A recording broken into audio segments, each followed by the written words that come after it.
La méthode la plus facile d'organiser sa comptabilité dès le premier jour et c'est la plus importante des choses à faire en tant que comptable ou entrepreneur ou encore dirigeant de société. Vous devez savoir que l'organisation de la comptabilité est plus importante même avant même l'établissement de la comptabilité. Je m'explique. Il pourrait arriver lorsque vous vous intégrez pour votre premier emploi dans une entreprise et que l'organisation n'est pas bien faite, c'est-à-dire vous n'avez pas d'informations sur les factures, les reçus, les tickets, les bordereaux de versement, etc. Parce que beaucoup d'entrepreneurs, malheureusement, rassemblent leurs biens, leurs dépenses personnelles avec l'argent de l'entreprise. Vous, étant que comptable, en tant que comptable, pour l'organisation pratique et facile de votre comptabilité, vous devez mettre en place ce système de recueillement, ce système d'organisation et ce système de regroupement des informations. Puisque la comptabilité, en un premier temps, est une organisation financière. Donc, la première des choses, c'est de savoir lister les factures. C'est de savoir lister les factures. Donc, lister les factures. C'est-à-dire quoi? Dorénavant, étant entrepreneur ou responsable de société, vous n'allez plus dépenser de l'argent sans demander des factures. Donc, j'explique. Pour avoir une bonne organisation, il va falloir qu'on puisse avoir les preuves des flux, c'est-à-dire des dépenses et des entrées de l'entreprise. Donc, pour cela, à chaque fois que vous dépensez, demandez une facture.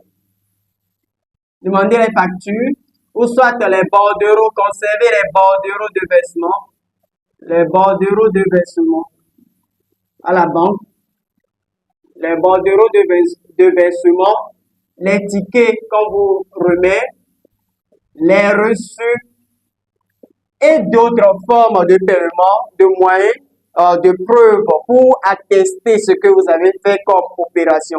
Donc, c'est la première étape, c'est de recevoir les factures qui prouvent réellement vos dépenses parce que sans ces factures, vous ne pouvez malheureusement pas comptabiliser ces opérations et vous dépenser gratuitement en l'air.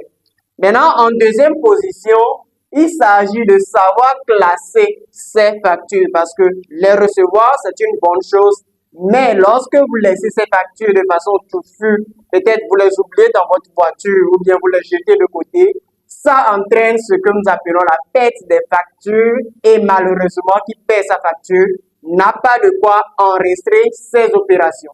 Donc, beaucoup se demandent qui je suis. Je suis Naboul Lorepo et ici, je parle de la comptabilité, la fiscalité et de l'entrepreneuriat et c'est notre premier cours, notre première vidéo. Alors, abonne-toi, like-la, partage et ensemble, nous allons loin. Donc, je disais, il faut aussi savoir classer les factures. C'est-à-dire quoi? Pour le classement, c'est très simple. Vous devez avoir ce que nous appelons un classeur. Et le classeur, c'est une boîte, si on peut le dire, dans laquelle on classe les factures. Maintenant, il faut avoir un classeur, c'est bien, mais il faut avoir un classeur de différents types. C'est-à-dire quoi? Un classeur pour les opérations d'achat, lorsque vous achetez chez vos fournisseurs. Un classeur pour les opérations de vente, pour conserver les factures de vente. Un classeur pour les bordereaux de versement à la banque, pour mettre de côté tout ce qui est bordereaux de versement bancaire. Un classeur pour les dossiers administratifs et autres. Donc, cela vous donne une clarté de votre situation. Lorsque vous prenez ce classeur des achats, vous savez automatiquement qu'il n'y a que des achats dans ce classeur. Mais attention, faut-il vraiment juste mettre les achats dans le classeur? Non, il faut également organiser ce classeur en rangeant les pièces bien sûr par ordre de mois, c'est-à-dire le janvier, février, mars, avril. Donc, on verra janvier en bas, décembre en haut. Et de même pour les jours, nous verrons le 1er en bas et le 31 en haut. Ensuite, à la fin d'un mois, vous mettez un papier pour séparer, ce que nous appelons le papier séparateur. Donc, vous écrivez juste le mois en question sur ce papier, vous séparez et vous poursuivez le classement avec les autres mois. Donc, c'était le deuxième point. Le troisième point, c'est très important et ça va aussi avec ce que nous appelons le postulat de l'entité, qui parle de ne pas mélanger les biens de l'entreprise avec des biens personnels, puisque l'entreprise est considérée comme étant une personne morale.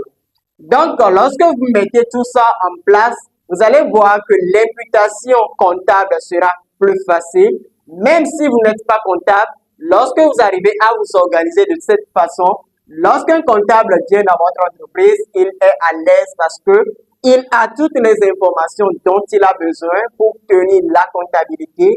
Et la comptabilité, c'est une organisation financière, organisation de l'information financière. Donc, tout ce qui est organisation veut dire une bonne structuration. Et lorsque l'entreprise est bien structurée, vous avez moins de problèmes de pénalités fiscales et aussi des avis de mise en recouvrement. J'espère que cette vidéo vous a plu et que vous êtes déjà abonné. Alors, on se dit à la prochaine fois et dites-moi dans les commentaires comment vous, de votre côté, vous organisez votre comptabilité pour pouvoir permettre aux autres aussi d'en apprendre. Sur ce champion, portez-vous bien et au revoir.